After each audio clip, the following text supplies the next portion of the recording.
Welcome to Second Take, the show that focuses on the issues behind the news. Mineral Resources Minister Susan Shabangu says there's a growing spirit of collaboration among key mining stakeholders in South Africa. Mining Weekly editor Martin Creamer is in the studio to tell us more about this transformation and growth. Welcome, Martin. Thanks, Shannon. Minister Shabangu has instructed the mining industry to pull back from the brink. Can you tell us more about that? What were her announcements? Yeah, no, the Fraser Institute normally ranks mining companies and mining countries for competitiveness. And the latest survey by the Fraser Institute puts South Africa in one of the lowest rungs of hell. You know, keeping company with Zimbabwe and keeping company with Venezuela and other countries that haven't got good reputations from a competitiveness point of view. And this has particularly upset the Minister, Susan Shabangu, who has referred to it in several of her speeches lately, and also during her budget vote in Parliament. She said specifically, I've appointed a task team to restore South Africa's former position and in fact enhance our position. And she has put this team to work, and the team is called MIGDET, of course. What practical evidence is there that government, labour and business are forming this collaboration?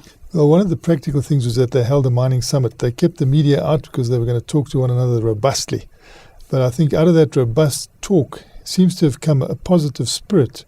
You know, the feedback that one gets from the discussions that took place there showed that we're starting to develop a mentality of South Africa Incorporated, where we come together and we make sure that we put our best foot forward for the benefit of the people in South Africa, for the benefit of business and for the benefit of government, so that all stakeholders can actually share in what is a national patrimony. You know, the mining industry, this national resource, you know, we all own it and we should all try and get best return from it. And there seems to be that sort of spirit. It's not only South Africans that are noticing it. People who came to the country recently and who've had discussions pick up a vibe that indicates that we're in a different resolve and want to move forward more positively. Now, can you tell us a bit more about this MIGDET? Yeah, MIGDET is probably best told by the letters that it stands for. And, you know, the M is for mining, the I is for mining industry, the two mining industry, and the G is a very important one, growth. And, of course, business of mining wants growth. So from a point of view of the golden triangle of business, labour and government, business is looking for growth. So government is looking for development. That's the D in MIGDET. And the E is employment, and labour and the labour unions are always looking for maximum employment. And then the two T's are the task team. So it's the mining industry growth and development and employment task team. Now, South Africa seems to be on a different path to the rest of the world, especially if you consider Australia and its new taxes. Can you tell us more? Yes, well, while we were sort of regarded as being very uncompetitive, and some people still see us as uncompetitive who haven't got a new insight into the country, we are starting to trend towards the big C.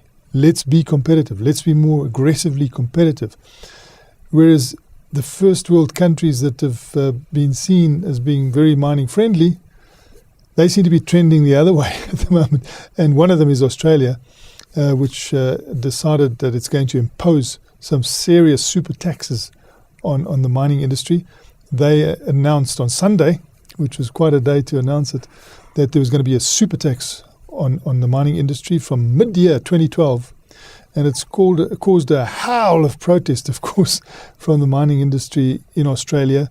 And a lot of people are saying that Australians are shooting themselves in the foot. Well, you know, the jury is still out. There's still a bit of time. I'm sure there'll be a lot of discussion. But at the same time, we saw Tanzania also come up with a new mining regime, which seems to be upsetting people, the new mining bill that they're introducing. It seems to have been passed by Parliament. I don't think it's been signed into law.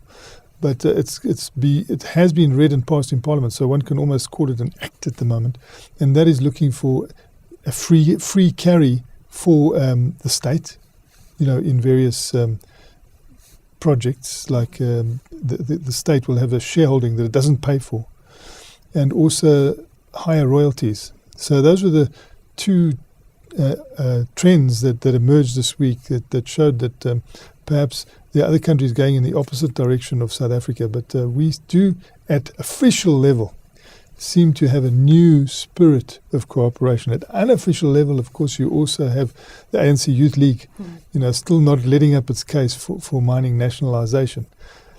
But somewhere in between, I think that we are heading for what looks like a more competitive situation and trying more aggressively to attract people into the mining industry in South Africa on the basis that many believe that South Africa has been exploited and not explored, and that we haven't really done proper exploration yet, particularly with new modern means of exploration. And there could be a lot more to uncover here. And there's a general feeling that South Africans have been spoilt because their ore body in the Witwatersrand was so huge. The platinum ore body in the Bushveld complex is so huge, and that it became the job of an engineer to dig holes rather than the job of clever geologists to actually make sure that you put the shafts in the right place and you did the best thing and you got the best returns. So I think perhaps we're entering a new era of competitiveness and also more consciousness around the geology. So officially, South Africa is the place to be. Agreed. Thank you very much, Martin. That's the show for today. Join us again next time for more news and insights into what's happening in the mining world.